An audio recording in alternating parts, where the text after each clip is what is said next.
Hello प्यारे बच्चों, जैसा कि हमने वादा किया था, अगली क्लास में हम पढ़ेंगे त्रिकोणमितीय समीकरण। त्रिकोणमितीय समीकरण। बेटा, त्रिकोणमितीय समीकरण को समझना है और इसमें छोटी मोटी चीज़ें हैं, कोई बड़ा ऐसा कोई बड़ा टॉपिक नहीं है ये। त्रिकोणमितीय समीकरण का मतलब ये होता है कि समीकरणों को हल करें और जो कोण है उनके अंदर उनका व्यापक मान निकालें।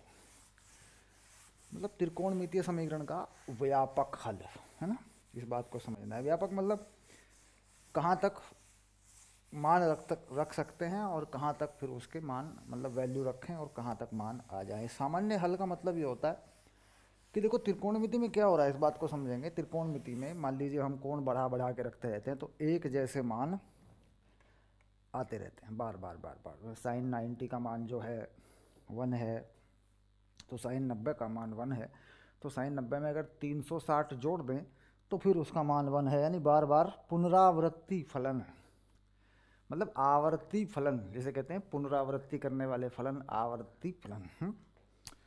तो व्यापक हल कह रहा है कि कोई ऐसा हल बता दो आप जो भी मान रखें उसमें कोई वैल्यू रख लें और मान आ जाए। ठीक,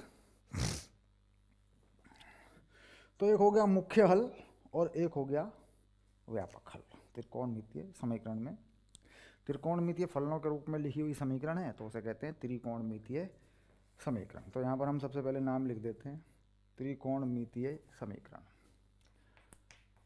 त्रिकोणमितीय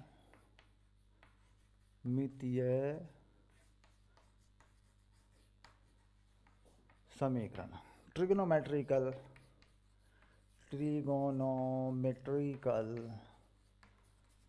इक्वेशन। ऐसा, चलिए अब इसको थोड़ा थोड़ा समझ लेते हैं। तो त्रिकोणमिति में कोई समीकरण मान लीजिए लिखी है हमारे सामने, तो उसका एक मुख्य हल जो होता है ना बेटा, वो होता है, जो मुख्य हल होता है वो होता है 0 से 90 अंश के बीच। और व्यापक हल जो होता है वो होता है आगे कोई भी कोण हम डाल दें, कितना भी बड़ा कोण डाल दें तो मान आ जाता है। ठीक, तो व्यापक हल जो होता है उसमें क्या करेंगे, कोण कोई भी होगा, माइनस अनंत से अनंत तक हो सकता है। यानी व्यापक हल जो होता है, व्यापक हल में क्या करते हैं, ऐसे करते हैं, ऐसा कर दो बस, मतलब जो भी मान रखना है डाल दो, कोई दिक्कत नहीं है। ये है व्यापक हल है। सबसे पहले मुख्य हल को समझते हैं। हम जानते हैं कि सभी कोणों के मान 0 से 90 पर हम लिखते हैं तो सारे मान आ जाते हैं, बाद में यही मान बार बार आते रहते हैं, प्लस में या माइनस में। तो 0 से 90 के बीच में अगर आप सामान्य हल लिखते हैं तो यहाँ पर हम लिख सकते हैं बेटा साइन और क्या, कॉसेक। इन दोनों के मान हम 0 से 90 पे लिख सकते हैं, क्योंकि ये ऐसे मान हैं जो बाद में यही वाले मान बार बार बार बार रिपीट होते रहते हैं। या इनको प्लस कर सकते हैं, माइनस कर सकते हैं। दूसरी समस्या होती है कॉस की, यानी मुख्य कॉस में लेते हैं। तो ये बेटा ये कहाँ लिखते हैं, 0 से मुख्य हल कहाँ से जाएगा कॉस वाला, 180 तक जाता है, यानी कॉस में माइनस भी हो जाता है। अब अगर साइन में माइनस लेना हो तो इस मुख्य हल को वापस लिखते हैं -90 से, फिर लिख देता हूँ मुख्य हल है। देखो ये साइन वाला है बेटा ऊपर वाला, और ये आ गया 0 तक, यानी साइन में माइनस भी लिखा जा सकता है। कॉस में कोई ज़रूरत नहीं है, कॉस में यही रहता है। ये कॉस वाले का बेटा। अब जब कॉस और साइन मिलाए जाते हैं, कॉस और साइन जब मिलाए जाते हैं, कॉस और साइन को मिला के कोई फंक्शन बनाया जाता है, तो फिर ये तय किया जाता है कि साइन कहाँ से कहाँ तक लेंगे, कॉस कहाँ से कहाँ। जैसे मतलब टेन है, देखो बात को समझो, मतलब टेन का कोई हल लिखना है, मान लो tan x बराबर -1/√3, कुछ ऐसा है। तो माइनस तो है इसमें, तो इसके हिसाब से देखें तो साइन x बटे कॉस x कितना हो गया, -1/√3, ऐसा हो जाएगा। तो साइन के हिसाब से तो प्लस माइनस जा सकता है।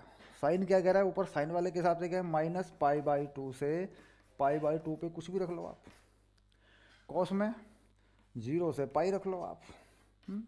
तो ये तय करना पड़ेगा कि -π/2 से माइनस वाला ले ले या आगे जाएं 90 को पार कर ले, तो फिर 10 को तय करके लिखा जाता है। तो इसी तरीके से यानी वो पहला मान मुख्य हल में जो 0 से 90 तक हो सकता है, -90 से +90 तक हो सकता है, या 0 से 180 तक हो सकता है, ये हमें देखना पड़ता है उसमें।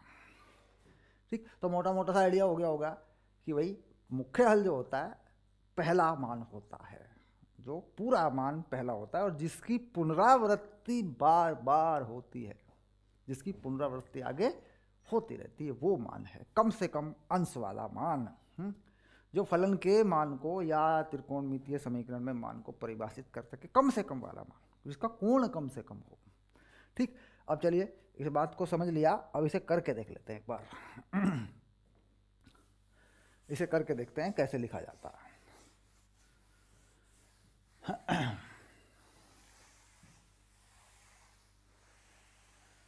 अब इसको समझ लिया, आगे चलते हैं, सवालों के माध्यम से ही करेंगे। अपनी तरफ से कोई एक्स्ट्रा क्वेश्चन यहाँ नहीं दे रहे हैं, एनसीईआरटी को ही बस पूरा फॉलो करें। छोटी मोटी जानकारी है, बेसिक की बोलेंगे। मुख्य हल दीजिए, तो यहाँ हमारे पास है उदाहरण 18 और यह है उदाहरण 19। इसके बाद बस ये 2 उदाहरण है बेटा, इन्हीं में हमें क्लियर करना है। तो उदाहरण 18 में लिखा है इन्होंने sin x बराबर वर्गमूल 3/2 और tan x बराबर माइनस वर्गमूल 1/3। ये वाला क्या मांग रहे हैं? मुख्य हल। क्या मांग रहे हैं? मुख्य हल, फंडामेंटल सॉल्यूशन। मुख्य हल, फंडामेंटल सॉल्यूशन मांग रहा है। चलिए देख लेते हैं क्या कहानी बनी। अब साइन में हम मान लिख सकते हैं, प्लस में भी और माइनस में भी, और ये मान कम से कम लिखना है। तो साइन का हमने कहा -π/2 से कुछ भी आप π/2 तक लिख सकते, कोई दिक्कत नहीं है, प्लस हो या माइनस, क्योंकि साइन में माइनस थीटा।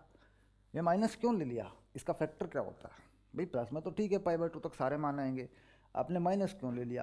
क्योंकि साइन में क्या होता है, साइन माइनस थीटा भी माइनस साइन थीटा होता है, यानी इसमें माइनस वेस्ट नहीं होता, खराब नहीं होता, इसका माइनस बाहर आ जाता है। चतुर्थांश में आप देखें, एक बार समझें, अगर साइन में आप चतुर्थांश में जाएं ऐसे, तो भी ये माइनस का है माइनस करने पे, और इसमें जाएं तो ये प्लस का है, यानी प्लस माइनस 90 के बीच में पूरी तरह ये काम चिन्ह के साथ में करता है। तो इसका मतलब साइन में हम यहाँ से यहाँ तक लिख सकते हैं। तो ये वैल्यू कितनी है? √3/2 होता कितना है? तो लिख देंगे साइन x साइन π/3। 60 का मान है बेटा, तो x हो गया π/3 बस। तो सही, तो बिल्कुल सरल था। ये तो हमें देखने से ही पता चल रहा था कि साइन 60 का मान होगा ये। ठीक, चलिए अब दूसरे वाले को देख लेते हैं। 10 -1/√3। कम से कम पे लिखना है बेटा, कम से कम पे लिखना है। तो कितना करें? तो किसका मान होता है? 10 का -12 आ जाता है। देखो ऐसा करते हैं, इसको समझना है, थोड़ी टेक्निक है इसमें। 10x क्या होता है बेटा? Sine x/cos x। तो अगर मैं 10 -x कर लूँ तो साइन -x और cos -x। इसको ज़रा समझेंगे। साइन का -12 आ गया, माइनस साइन x, cos का माइनस बाहर नहीं आया, cos x। तो कितना हो गया? -10x। तो बेटा 10 का -12 आ जाता है। तो क्या करें? 10x ये हो गया 10 -π/3। ऐसा कर लें, क्योंकि 10 का माइनस तो बाहर आ ही रहा है ना, 10 का माइनस तो बाहर आ ही जाता है। तो ये मान किसका है? 10 30 का मान है, π/6 का मान है, ऐसा 30 अंश का मान है, तो बाहर आ गया मान। तो 10x कितना हो गया? ये हो गया -10π/6, है ना, ये आ रहा है -1/√3, ऐसा हो जाता है। लिख सकते हैं, ऐसा भी लिख सकते हैं, ऐसा भी लिख सकते हैं, कोई फर्क नहीं पड़ता। तो इसको ऐसे लिख दिया मान लीजिए, तो x की जगह पे क्या आ रहा है बेटा, पहला -π/6, तो x का मान कितना आ गया -π/6। ये लो, माइनस में कौन 10 में कम करता है। चलिए अब इसके बाद पहला पॉजिटिव हल, यानी पहला धनात्मक हल। हमें लिखना है पहला धनात्मक हल। प्लस माइनस में मान ले लिया, तो पहला धनात्मक हल। अब पहला पॉजिटिव हल कहाँ पड़ेगा, -π/6, तो ठीक है। आगे चलते हैं, थोड़ा सा और समझते हैं इस चीज़ को।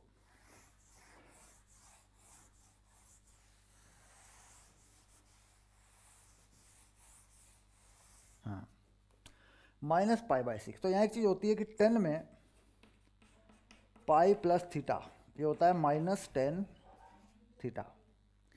10 पाई माइनस थीटा, बेटा ये भी होता है -10 थीटा। ये दोनों चीज़ें ध्यान रखनी है आपको, अगर सॉल्व करके देखेंगे तो ऐसा भी होता है। धनात्मक हल बनाना है, किससे बनेगा धनात्मक हल, बेटा दोनों से बन जाएगा। देखो पहला धनात्मक हल दोनों से बन जाएगा। इस पहले वाले में लगाऊंगा ना, तो क्या बनेगा, देखो ये थीटा है, मान लीजिए x की वैल्यू है मेरे पास ये, तो पाई प्लस थीटा यानी पाई माइनस π/6, ये बनेगा 5π/6।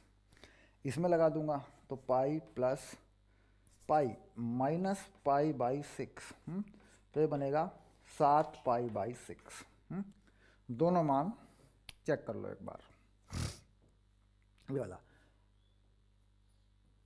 10 pi minus theta sine theta minus cos theta, done. यहाँ से यहाँ से यहाँ से, ठीक। इसके बाद 5π/6 मुख्य हल में है, यानी ये जो चीज़ है पहला कम से कम पॉजिटिव मान है बेटा, पहला कम से कम पॉजिटिव मान है ये, जो इसको सेटिस्फाई करता है। तो इस तरीके से भी कर सकते हैं।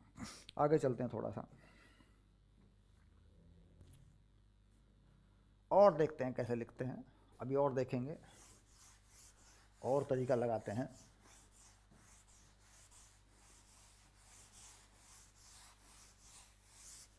शाबाश। अब देखो ये है -1/√3। चलिए अब एक डायरेक्ट मेथड देखते हैं, इसमें सीधा आंसर मिलेगा ऐसे, यूं। तो 10 में क्या होता है, लंब बटे आधार। तो इसका मतलब हो गया बेटा आधार माइनस का है या लंब माइनस का है। तो यहाँ देखते हैं, क्योंकि होता है लंब बटे आधार, तो एक ऐसा त्रिभुज बनाओ जिसमें लंब माइनस का हो, और एक ऐसा बनाओ जिसमें आधार माइनस का हो। तो आधार माइनस का इधर होता है, लंब प्लस का इधर होता है। ये कौन है बेटा, लंब कैसा है, प्लस का, आधार कैसा है बच्चों, माइनस का। अब एक ऐसा त्रिभुज बनाओ जिसमें लंब माइनस का हो, आधार प्लस का हो। तो लंब माइनस का हो, आधार प्लस का हो, कोण वही रहना चाहिए है? तो देखो ये लंब है, ये कैसा है, ये माइनस का है, और ये आधार है, ये प्लस का है, पक्का। तो यानी कोण जो है अगर पूरा देखें एक ये हो सकता है, पूरा देखें दूसरा ये हो सकता है। तो कितनी बढ़िया टेक्निक है। अच्छा अब त्रिभुज बना लो। त्रिभुज कितना है, ये है कितना 1/√3, तो बेटा ये कोण कितना बनेगा 30 अंश का। तो हमारे उत्तर में ये वाला कोण आ रहा है एक, तो क्योंकि ये वाली चीज़ है। देखो इस त्रिभुज को लेंगे तो इस त्रिभुज में ले लेंगे ऐसे। एक ये पूरा इसमें 180 जोड़ के आ रहा है, पूरा यहाँ तक, पहले वाले राउंड में पहले पॉजिटिव मान। तो यानी हमारे पास जब मैं इसकी बात करता हूँ तो ये आ गया पाई माइनस π/6, पूरा पाई और उसमें से 30 घटा दिया, तो आ गया 5π/6, जो कि मेरा आंसर है। इस पूरे में पाई जोड़ दिया, इस पूरे में देखो पूरी रेखा है, इसमें पाई और जोड़ दिया, तो ये हो गया 5π/6 प्लस पाई, तो 11π/6, दूसरा आंसर आ गया। ये भी एक तरकीब है, ठीक। अब और तरीका बताते हैं, एक तरीका और भी है जो आगे थोड़ा समझ के लगाना पड़ेगा उसको। अभी हम क्या करेंगे, व्यापक हल देखेंगे, व्यापक हल से मुख्य हल कैसे प्राप्त करते हैं वो भी हम प्राप्त कर लेंगे।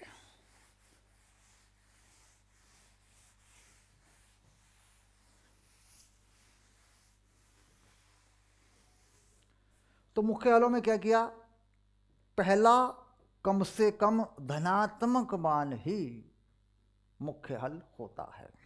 अब उसमें पहला एक लिख दें आप, या पहले दो लिख दें चलेगा, पर एक मान आपको लिखना पड़ता है। चलिए अब देखते हैं आगे।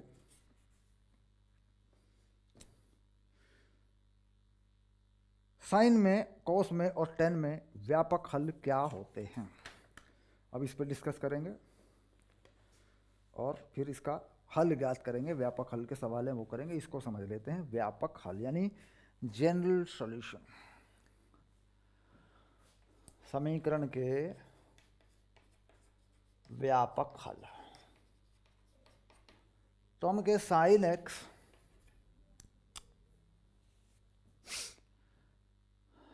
y बराबर साइन एक्स ऐसा लिख लेते हैं। साइन के लिए बनाएंगे बेटा पहले, y बराबर साइन एक्स।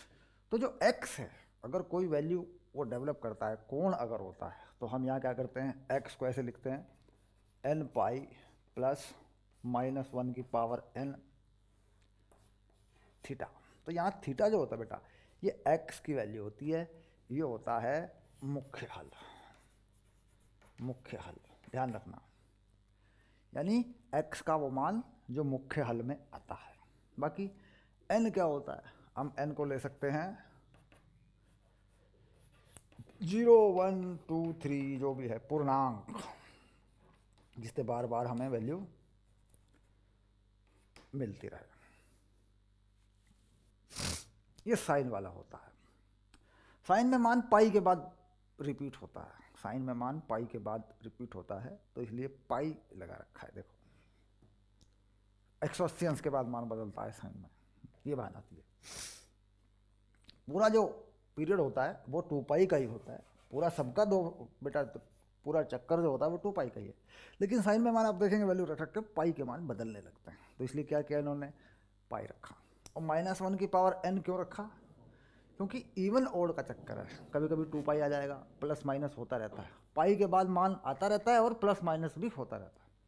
यानी कि पाई के बाद मान बदलता तो है, मतलब रिपीट तो होता है, लेकिन क्या बदलता है उसमें, केवल चिन्ह बदलता है। तो -1 की पावर n लगा दी, एक ऐसा एक्सप्रेशन बना दिया कि साहब अब n का मान 1, 2, 3, 4, 5 रखो तो वैल्यू मिल जाती है। अब इन्होंने यहाँ एक चीज़ रखी, साइन x बराबर -1/2 का हल, ऐसा आ गया। तो -1/2 में हम जान रहे हैं कि जब हम मुख्य हल देखते हैं इसका, तो क्या करते हैं, पहला मुख्य हल जो हम देखते हैं -1/2 कहाँ होगा साइन में, ये वाली चीज़ हम देखते हैं। तो यहाँ पर हम क्या करते हैं, इस समीकरण को लगाने के लिए हम बस ये कर लेते हैं साइन x साइन -π/6, ये करते हैं भाई। ठीक है, साइन में हम जान रहे हैं कि साइन -θ बराबर साइन थीटा होता है, हमने लगाया। लेकिन ये वैल्यू यहाँ इस जगह पे लगाएंगे तो कुछ अलग चीज़ आएगी, क्योंकि माइनस पे नहीं जाना। मुख्य हल थीटा में मुख्य हल लिखा हुआ तो माइनस वाला तो है नहीं, माइनस वाला तो नहीं है, लेना तो प्लस में ही है। तो उसके बाद क्या करते हैं हम, अगर हम इसे यहाँ लगा देते हैं तो x n पाई प्लस -1 की पावर n -π/6 ऐसा हो जाता है, -1 की पावर। तो ये माइनस का पहला हल लिखा हुआ है, तो हम क्या कह रहे हैं, सर ये तो उत्तर हो गया। व्यापक हल में आप जो चाहे रखो, लेकिन उत्तर की शुरुआत यहाँ के पॉजिटिव नंबर से की जाती है। उत्तर की शुरुआत यहाँ के पॉजिटिव नंबर से की जाती है, क्योंकि कैसा है, माइनस का है। तो जबकि हम कह रहे हैं कि साहब यहाँ तो मान कौन सा रखना है, मुख्य हल का रखना है। ठीक, अब मैं इसका मुख्य हल देखूँ तो मुझे पता है साइन π-θ साइन थीटा होता है, ये वाली चीज़ होती है।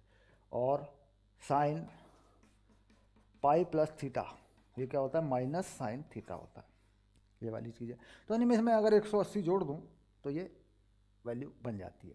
यानी अगर मैं कहूँ साइन -π/6 का जो मान है वही साइन पाई प्लस π/6 का मान भी है,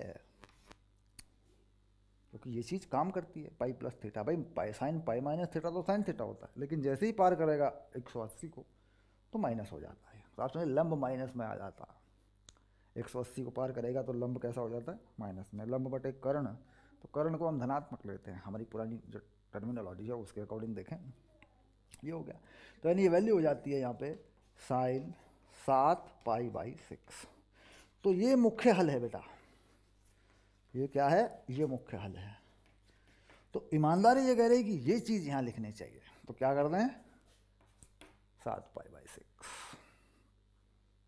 बस इतना सा काम है। मतलब माइनस का कोण ना लिखें, पहला कम से कम प्लस वाला मुख्य हल इसकी जगह पे लिखें। अब n का मान 0 1 2 3 4 5 6 कोई भी लिखो चलेगा, ठीक। तो समझ में आ रहा है क्या लिखना है इसमें। चलिए अब इसका साइन हो गया, अब कोस वाले को देख लेते हैं एक बार। साइन का समझ में आ गया होगा, बाकी सवाल करेंगे तो पकड़ लेंगे उस चीज़ को। शाबाश।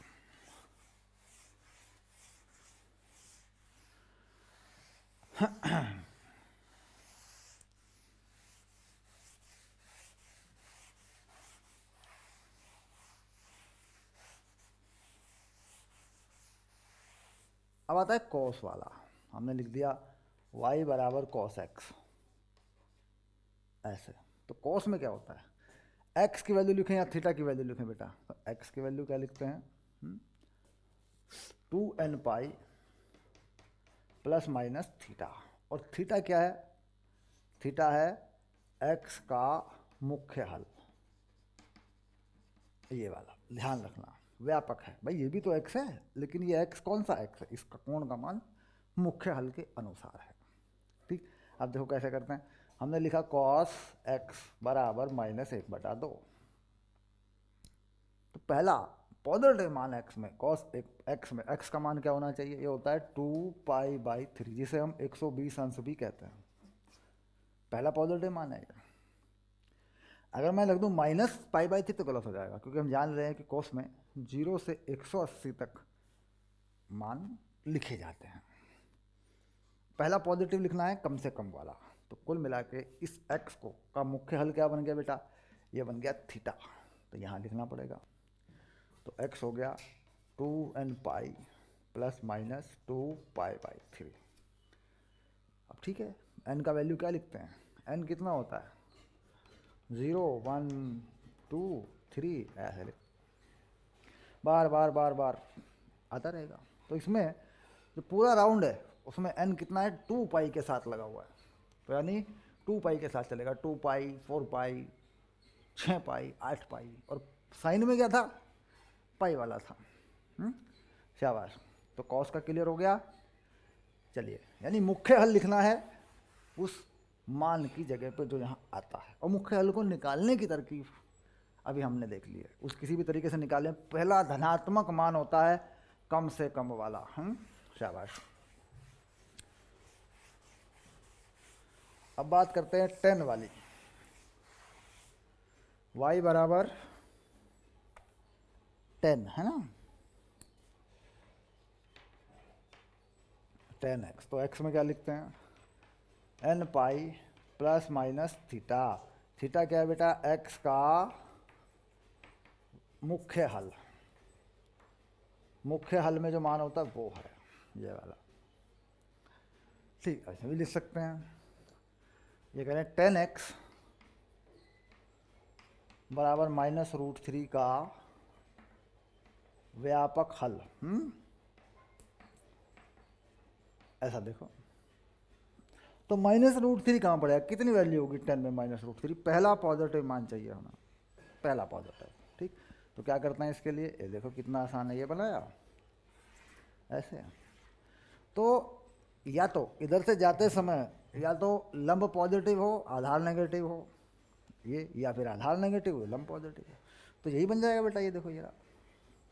इसमें क्या है, लंब पॉजिटिव है, कितना बना दूं √3 माइनस का, आधार 1 बना दूं, कोण कितना हो जाएगा 60 अंश। तो ये कोण कितना होगा 180 - 60 यानी 120, यानी 2π/3। तो पहला पॉजिटिव मान कितना आ रहा है 10 का, इस पे 2π/3। तो लिख दिया यहाँ पे n π ± 2π/3, ऐसा हो गया ना। n π ±। अब प्लस का राउंड होगा 10 में, तो प्लस माइनस नहीं रखेंगे बेटा, प्लस केवल प्लस होता है 10 में।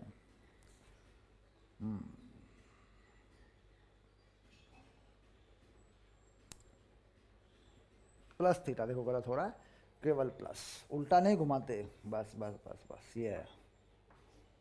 प्लस माइनस याद आ गया? नहीं होता, साइन की वजह से नहीं होता। कॉस की वजह से हो सकता है प्लस माइनस, साइन की वजह से नहीं होता, क्योंकि साइन में नहीं होता प्लस माइनस, साइन में प्लस होता है। अब मान लीजिए हम देखो ये भी चीज़ क्लियर कर लेते हैं। हमने कहा 10x है, इस पर कोई लगाते हैं साइन बटे कॉस, तो साइन में क्या होता है n पाई प्लस -1 की पावर n थीटा, और कॉस में क्या होता है 2n पाई प्लस माइनस थीटा। तो बेटा प्लस प्लस माइनस है, तो क्या करेंगे, प्लस पे चलेगा, पॉजिटिव पे चलेगा। तो 10 में क्या ध्यान देंगे, मैंने गलत लिख दिया था, प्लस माइनस प्लस होता है, ध्यान देंगे, ठीक है। जो भी हल लिखेंगे प्लस पे लिखेंगे।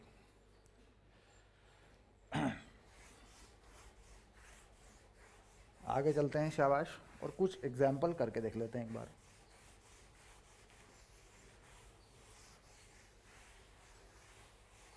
समीकरण के व्यापक हल।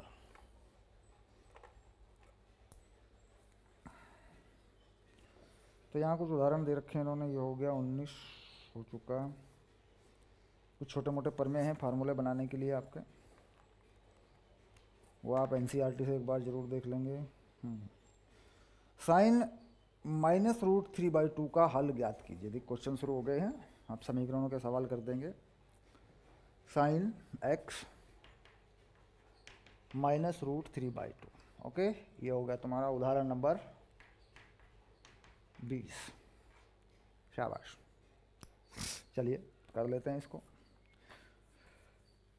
उसके बाद 21 है, 22 है, तो बेटा यहाँ पे ये भी लिख देते हैं, उदाहरण नंबर 21 भी लिख लेते हैं।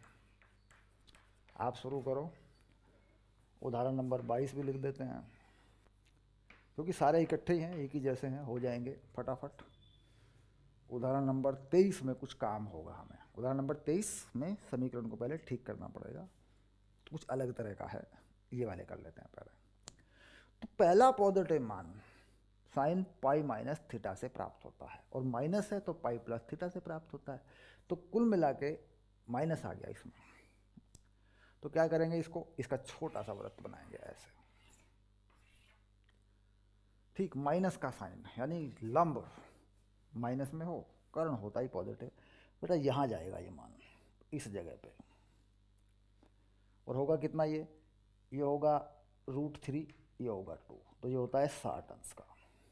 तो पूरा कोण जो घूमेगा पाई प्लस पाई/3, पूरा कोण घूमेगा पाई प्लस पाई/3, तो होता है 4π/3, यानी जो मुख्य हल है उसमें कोण जाएगा 4π/3। तो बस लिख देंगे इसको, x = n पाई प्लस -1 की पावर n 4π/3। ले बेटा आंसर आ गया।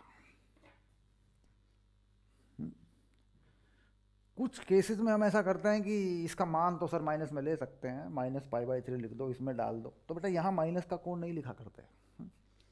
शाबाश, आगे चलिए। अब आया 21 cos x बराबर 1/2। तो यहाँ पे तो बेटा सिंपल ही चल रहा है, थीटा का मान कितना हो रहा है π/3, पहला पॉजिटिव ही लिखना होता है हमें, 1/2 है ही, तो इसे क्या लिख देंगे, x = 2n पाई प्लस माइनस π/3। ये लो बेटा, शाबाश, ये हो गया। तीसरे में क्या है, tan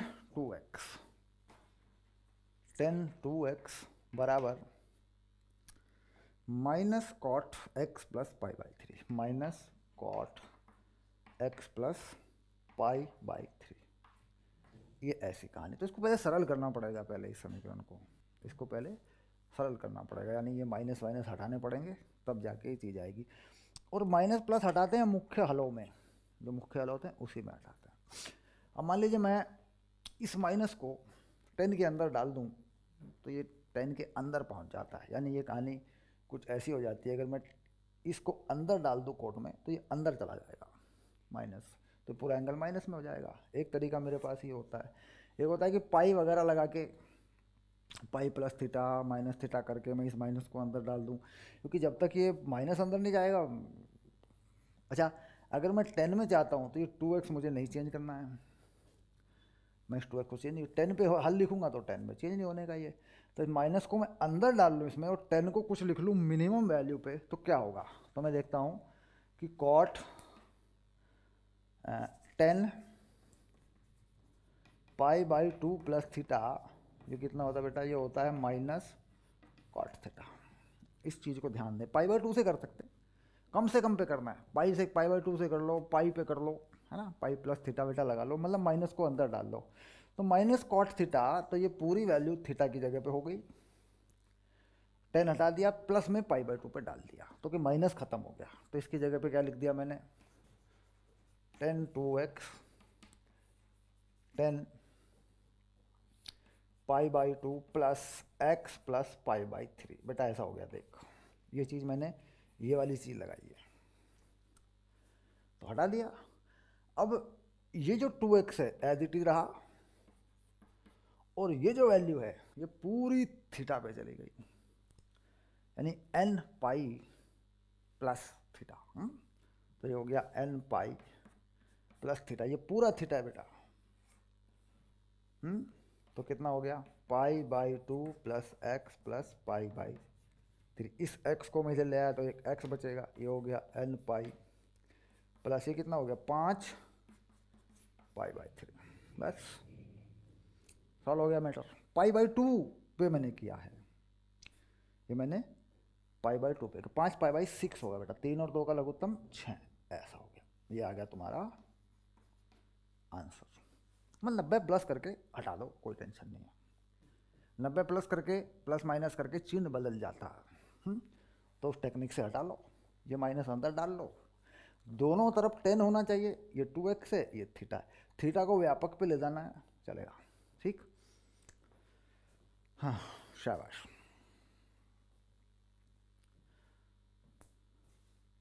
अब आया अगला सवाल, थोड़ा सा बड़ा है ये सवाल, इसको देखते हैं।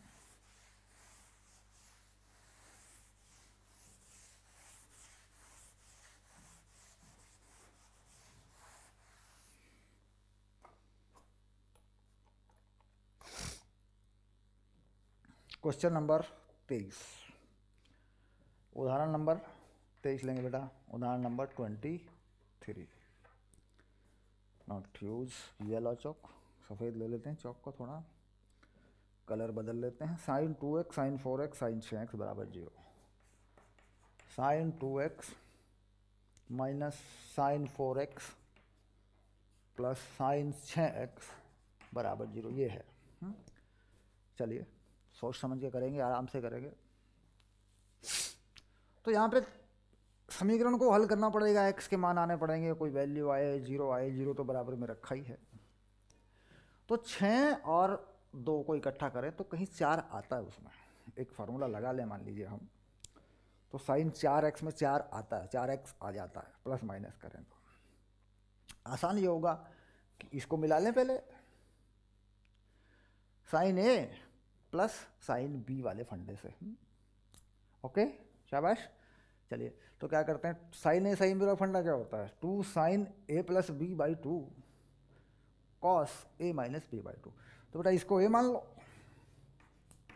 इसको बी मान लो, चलेगा ना, हो जाएगा।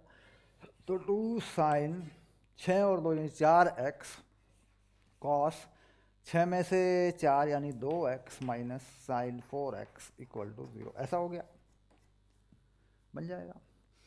साइन 4x को कॉमन ले लो, साइन 4x तो कितना हो गया? 2 cos 2x minus 1 equal to 0। तो हमारे पास दो रास्ते खुल गए हैं, दो तरीके हमारे पास आ गए हैं, पूरा 0 है। साइन 4x बराबर 0, साइन 4x बराबर 0। अब साइन में ये मान 0 है तो 0 ही होना चाहिए, तो क्या करें? 4x बराबर n पाई प्लस माइनस 1 की पावर n, और यहाँ लिख दिया मैंने 0, तो कितना हो गया x? n पाई बाई 4, एक ये वैल्यू आ गई बेटा, पहला गुणनखंड ये वाला। दूसरा गुणनखंड है 2 cos 2x1। अब इस वाले को ले लें, तो ये हो गया cos 2x बराबर 1/2, तो 1/2 जाएगा π/3 पे, cos 60 का मान होता है, तो 2x बराबर 2n पाई प्लस माइनस π/3, ये हो गया। तो x हो गया, 2 से भाग करेंगे n pi plus minus pi by 6, एक ही हो गया। शाबाश, आगे चलते हैं। क्वेश्चन नंबर 23 डन हुआ। उदाहरण नंबर 24। शाबाश।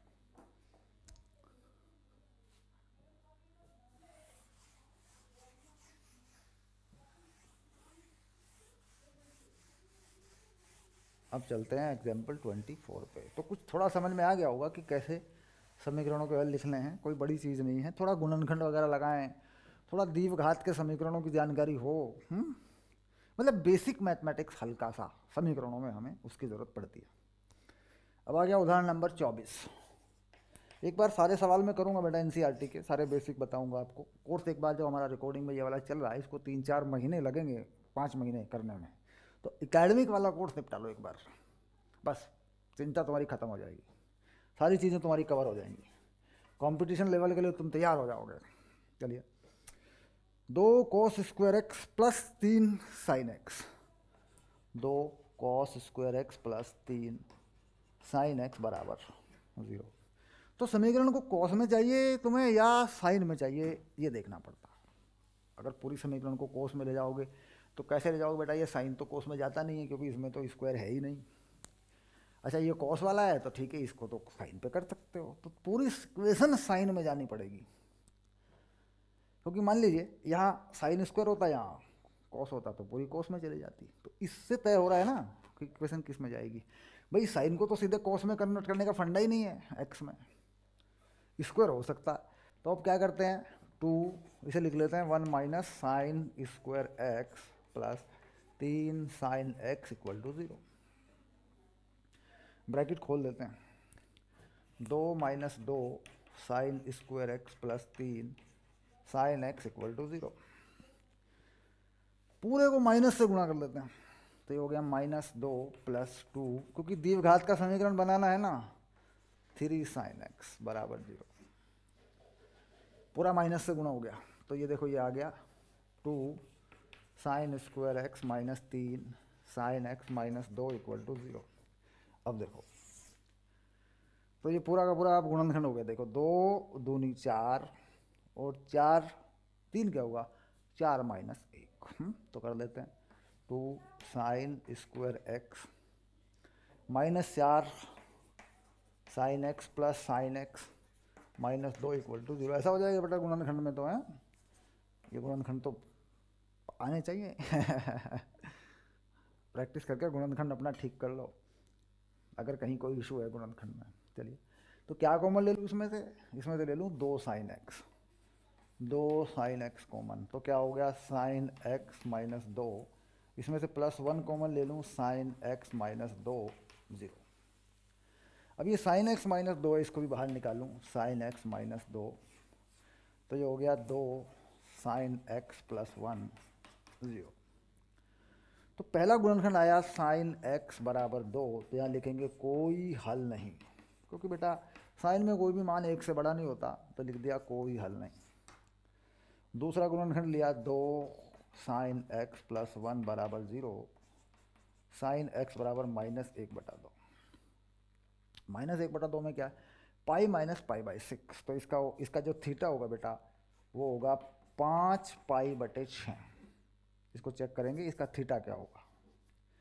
माइनस का नहीं लिखना होता, अभी मैंने समझाया था। पाई माइनस पाई बाई 6 पे जाएगा तो 5 पाई/6। माइनस में माइनस का कौन है, पाई नहीं बेटा माइनस वाला है ना, तो लंब पाई प्लस पाई बाई ये जाएगा बेटा 7 पाई/6, पाई प्लस पाई/6 पे जाएगा। ओके, तो कुल मिला के इसका व्यापक हल यानी x equal to n pi plus minus 1 की पावर n 7 पाई/6 ये आ गया। चलिए अब देखते हैं उत्तर।